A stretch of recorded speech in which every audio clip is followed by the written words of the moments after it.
Hello students, good morning. आपका स्वागत है कार्यपत्रक 59 में। और आज के इस कार्यपत्रक में हम पढ़ रहे हैं मानव नेत्र व रंग बिरंगा संसार। ये यहाँ पर डाल दिया गया है, लेकिन हम अभी प्रिज्म के बारे में पढ़ेंगे इस चैप्टर में। अपवर्तन जो हमने पढ़ा था उसके आगे प्रिज्म भी वही है। तो देखिए इसमें क्या है कि हमारे पास अपवर्तन का एक नियम था। आपको पता है कि अपवर्तन क्या होता है? अपवर्तन का मतलब क्या है? प्रकाश के एक माध्यम से दूसरे माध्यम में प्रवेश करते समय अपने सीधे पथ से मुड़ने की घटना को हमने क्या बोला था? अपवर्तन बोला था। ठीक है। एक माध्यम विरल माध्यम से सघन माध्यम में, सघन माध्यम से विरल माध्यम में जब भी प्रकाश की किरणें जाती हैं तो वो अपने पथ से मुड़ जाती हैं, क्योंकि उसकी जो स्पीड होती है या गति होती है वो कम या ज़्यादा हो जाती है। डिपेंड करता है कि वो कौन से माध्यम से किस माध्यम में जा रही है, सघन से विरल में या विरल से सघन में। उसे अपवर्तन बोलते हैं। अब प्रिज्म क्या है? प्रिज्म एक सामान्यतः कांच का बना होता है। इसमें दो त्रिकोणीय आधार व तीन आयताकार पार्श्व परतें होती हैं। बच्चों ये जो चित्र दिया हुआ है ना इसके अंदर, ये आपको 2D में दिया हुआ है, टू डायमेंशन में। तो आपको ये एक त्रिभुज की तरह दिखाई देता है, लेकिन इसमें क्या लिखा हुआ है? दो त्रिकोणीय आधार। त्रिकोणीय आधार दो होते हैं और आयताकार परतें कितनी होती हैं? तीन आयताकार पार्श्व सतह होती है। तो मैं इसका चित्र एक बार आपके सामने बनाने की कोशिश करता हूँ, आप उसमें देखिएगा। देखो एक्चुअल में आपने अगर प्रिज्म नहीं देखा है तो वो कैसा होता है। एक आयताकार परत मैंने सतह यहाँ पर बना दी है, ठीक है। दूसरा मैं इसको डॉटेड से दिखाता हूँ इधर। दूसरा कलर यूज कर लेते हैं ऐसे। और अब तीसरा कलर यूज कर लेते हैं, तो आपको थोड़ा समझ में आएगा कि कैसे होती हैं ये।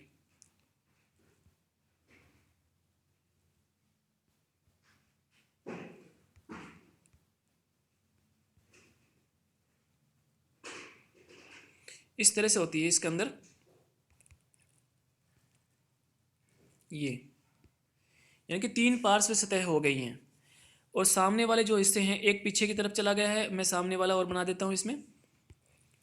ये इसका आयताकार सतह हो गई है, इसकी जो त्रिकोणीय आधार हो गया। ये पूरा जो मैंने इसमें डार्क किया हुआ है त्रिकोणीय आधार। इस तरह से प्रिज्म होता है, ठीक है। तो इसको आप 2D में मत देखिए, जब 3D में कभी आप लैब में जाने का मौका मिले तो प्रिज्म वहाँ पे अपने स्कूल की प्रयोगशाला में वहाँ आप चेक कर सकते हैं। प्रिज्म इस प्रकार का होता है। अगर आप सतह को देखेंगे तो एक सतह ये हो गई है पार्श्व, एक उस तरफ हो गई है, एक नीचे की तरफ जो मैंने डार्क कर दिया है, एक सामने वाला ये हिस्सा, और ऐसा ही हिस्सा एक पीछे की तरफ होता है, तो इस तरफ। तो आमने सामने के दो हिस्से त्रिकोणीय आधार माने जाते हैं। और तीन जो सतह बनाई है मैंने, सतह नंबर 1, सतह 2 और सतह नंबर 3 नीचे की तरफ, ये पार्श्व सतह होती है आयताकार। इस तरह से प्रिज्म बनता है। ये जो बनाया हुआ है आपके चित्र में, ये 2 डायमेंशनल है, जो आपको ठीक से एक त्रिभुज के आकार का दिखाई दे रहा है। लेकिन प्रिज्म सिर्फ त्रिभुज नहीं होता है, दो त्रिभुजों को मिलाकर बीच में आयताकार सतह से जोड़ा गया है। अब इसके बीच में जो सबसे ऊपर एक कोण होता है, यहाँ पर किसी भी त्रिभुज का अगर आप सीधा सीधा बनाए 2 डायमेंशनल, तो कोई भी ऊपर वाला जो एक कोण होता है इसको हम प्रिज्म कोण बोलते हैं। तो प्रिज्म कोण यहाँ पर हेडिंग दी गई है, दो निकटवर्ती पार्श्व सतहों के बीच का कोण क्या कहलाता है? प्रिज्म कोण। अगर आप इसको ए पॉइंट रखते हैं तो ये प्रिज्म कोण हो जाता है। अगर बी वाले को आप ऊपर रखते हो तो ये भी एक प्रिज्म कोण हो जाता है। अगर सी वाले को ऊपर रखते हो तो ये भी एक प्रिज्म कोण हो जाता है। यानी कि किसी भी दो सतह को मिलाकर जो कोण बनेगा उसको हम क्या बोलेंगे? प्रिज्म कोण बोलेंगे। अब बात आती है प्रिज्म से अपवर्तन। हमने पिछले अध्याय में आयताकार स्लैब से अपवर्तन के बारे में अध्ययन किया है। प्रिज्म से अपवर्तन उससे थोड़ा अलग है बच्चों, अलग है तो अलग से पढ़ना है आपको। प्रिज्म में क्या हुआ? निर्गत किरण की दिशा में आपतित किरण की दिशा, निर्गत किरण की दिशा आपतित किरण की दिशा से भिन्न होती है। इस कारण प्रिज्म में अपवर्तन के दौरान एक और रोचक घटना हो जाती है। उसे क्या बोलते हैं? उसे बोलते हैं, रोचक घटना को बोलते हैं विक्षेपण। आप इसमें बच्चों देखोगे ध्यान से तो आपको पता लगेगा कि यहाँ पर विक्षेपण के अंदर क्या हुआ है। चित्र में दिखाते हैं, देखो ये जो एक किरण है जो यहाँ पर ऑरेंज साइड में दी गई है, ये सीधी जा रही है। जैसे ही प्रिज्म आया, प्रिज्म के अंदर से बिल्कुल सीधी पैरेलल चली गई, उसके आधार के अनुसार, जैसा उसका आधार है वैसे ही पैरेलल समांतर जा रही है और फिर नीचे की तरफ मुड़ जाती है। ये जानी कहाँ चाहिए थी, मैं डॉटेड लाइन से दिखा रहा हूँ, जो डॉटेड लाइन ऊपर दिखाई गई है ये जानी यहाँ चाहिए थी। तो इनके बीच में एक बड़ा कोण बनता है, इस कोण को हमने क्या बोला है, विचलन कोण। यानी कि जो प्रकाश की किरण प्रिज्म में जा रही थी वो अपने पथ से विचलित हो गई है, और उस विचलन से जो कोण बना है उसको क्या बोला हमने, विचलन कोण बना है। तो काफ़ी दूर चली गई है। ये एक रोचक घटना इसके अंदर हुई है ये प्रिज्म के बारे में। और सिर्फ एंगल को दिखाने के लिए, विचलन कोण को दिखाने के लिए हमारे पास में साइड में भी एक चित्र बनाया गया है, आप इसमें देख सकते हो। आपतित किरण आई है, प्रिज्म में अपवर्तित हुई है, और फिर निर्गत किरण चली गई है। एक्चुअल में उसको सीधा जाना चाहिए था। तो इस वाली लाइन से निर्गत किरण के बीच में जो कोण बना उसको हमने क्या बोला, विचलन कोण बोला है। तो काफ़ी दूर से मुड़कर चली गई है। अब प्रिज्म के विक्षेपण में क्या खासियत है ये देखते हैं। देखिए सूर्य का प्रकाश क्या कैसा होता है, श्वेत। श्वेत मतलब सफ़ेद, सफ़ेद कलर का तो नहीं होता, ट्रांसपेरेंट होता है। आपने देखा है प्रकाश को दिखाई नहीं देता, लेकिन हमने इसको सफ़ेद माना है कि इसमें कोई भी कलर नहीं है, बस ये मान लीजिए। लेकिन जब प्रिज्म से होकर गुजरता है तो प्रिज्म श्वेत प्रकाश को 7 अवयवी रंगों में विभक्त कर देता है, 7 अलग अलग रंग में, बैंगनी, जामुनी, नीला, हरा, पीला, नारंगी और लाल। अब हमें अगर इनका इंग्लिश वर्जन देखते हैं तो इंग्लिश में क्या बोलते हैं, violet, indigo, blue, green, yellow, orange और रेड। ठीक है। अब इनके जो फर्स्ट लेटर हैं इंग्लिश नाम के, इन सब का हमने फर्स्ट लेटर से एक नाम बनाया है। V for violet, I for indigo, B for blue, G for green, Y for yellow, O for orange and R for red. अब बच्चों इससे एक नाम बन गया है, उस नाम उसका क्या नाम है, विबग्योर। VIBGYOR, विबग्योर बन गया है। तो विबग्योर क्या है, इस प्रक्रिया को विक्षेपण कहते हैं। इन रंगों को क्रम से याद रखने की एक युक्ति है बस। अगर आपके दिमाग में विबग्योर है, VIBGYOR, तो आप ना इनके नाम भूलोगे नहीं। वी से वायलेट, आई से इंडिगो, बी से ब्लू, जी से ग्रीन, वाई से येलो, ओ से ऑरेंज और आर से रेड। विबग्योर माइंड में रखना, कलर आपको याद रहेंगे। सीक्वेंस में बता देता हूँ कि जो स्टूडेंट्स गलती करते हैं मोस्टली, वो क्या करते हैं, वी को जब प्रिज्म से निकालते हैं तो वी को ऊपर रखते हैं, फिर आई, फिर बी। ऐसे नहीं करना है आपको, ये उल्टा क्रम लेना है। यानी कि वी नीचे रहेगा, फिर आई रहेगा, उसके ऊपर आई और बी, फिर जी, फिर वाई, फिर ओ, फिर आर। तो बच्चों क्रम देखना, विबग्योर का वी नीचे और आर सबसे ऊपर की तरफ आपको रखना है प्रिज्म में से जब कलर निकलेंगे उस समय पे। तो रेड ऊपर क्यों आता है, वायलेट नीचे क्यों आता है, इसके बारे में बातें करेंगे आगे इसी वर्कशीट के अंदर।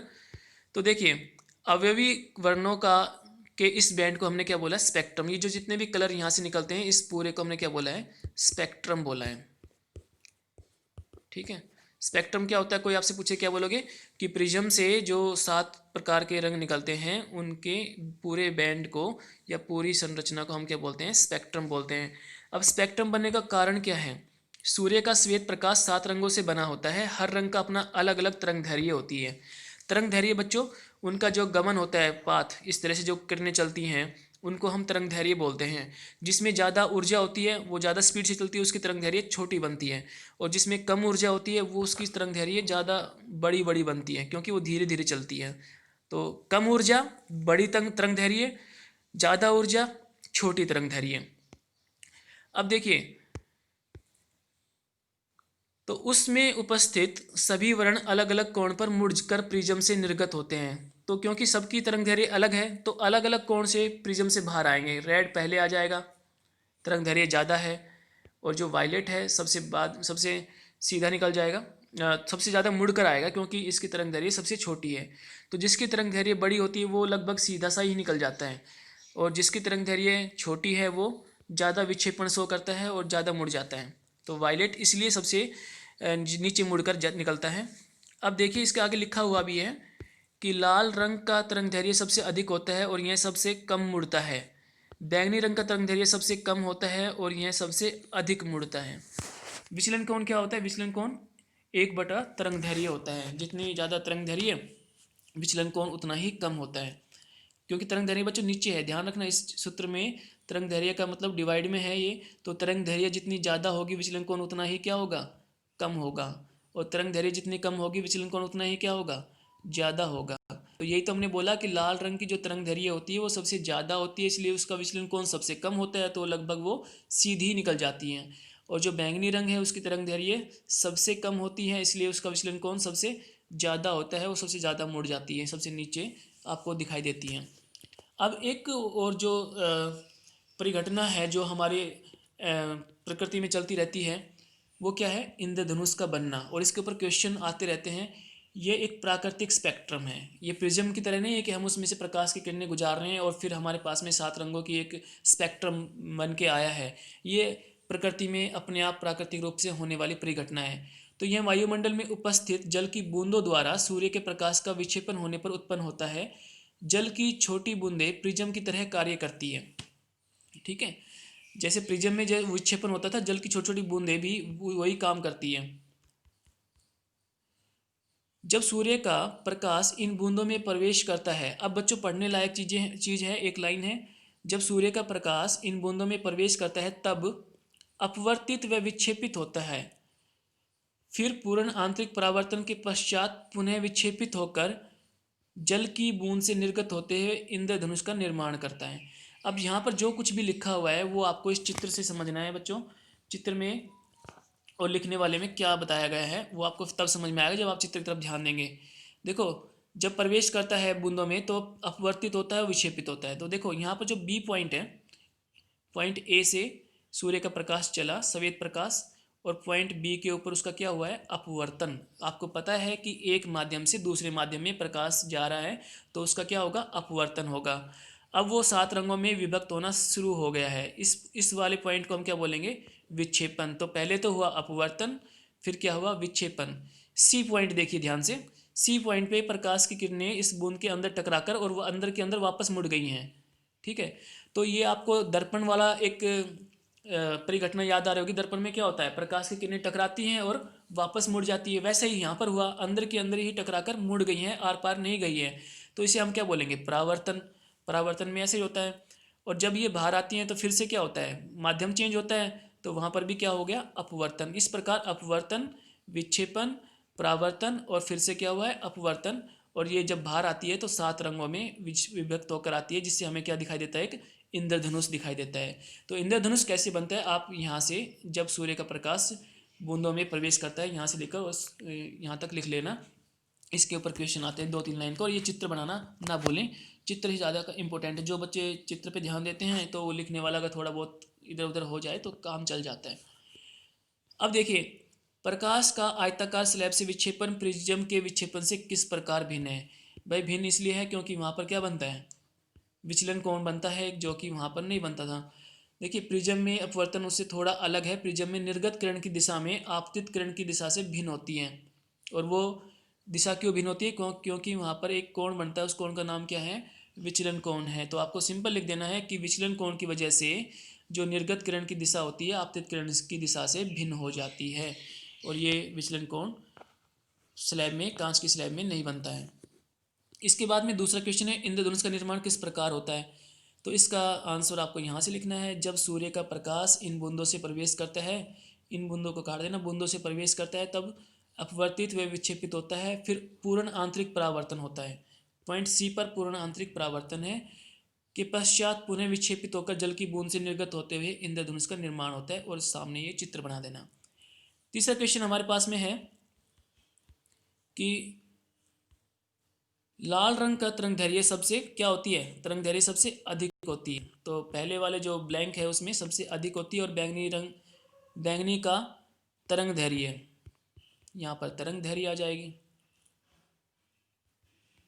ठीक है, तरंग दैर्घ्य सबसे कम होता है।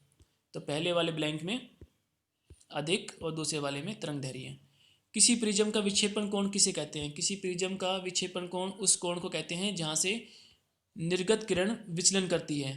तो विक्षेपण कोण को हमने क्या बोला है, विचलन कोण ही बोला है यहाँ पर। और विचलन कोण का जो सूत्र है वो भी आप यहाँ पर लिख देना, ये रहा।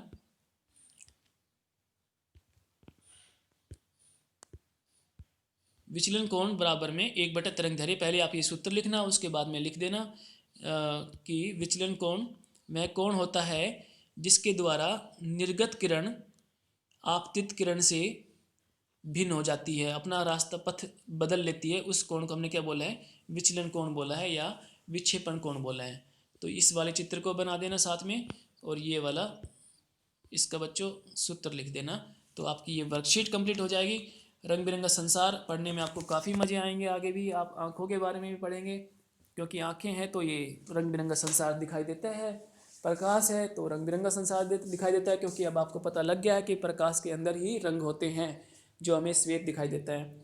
तो ये आज की आपकी वर्कशीट है बच्चों। नियमित रूप से अपने हाथों को साबुन और पानी से धोएं, अपने आप को कोरोना से बचा कर रखें, सुरक्षित रखें। Take care, bye.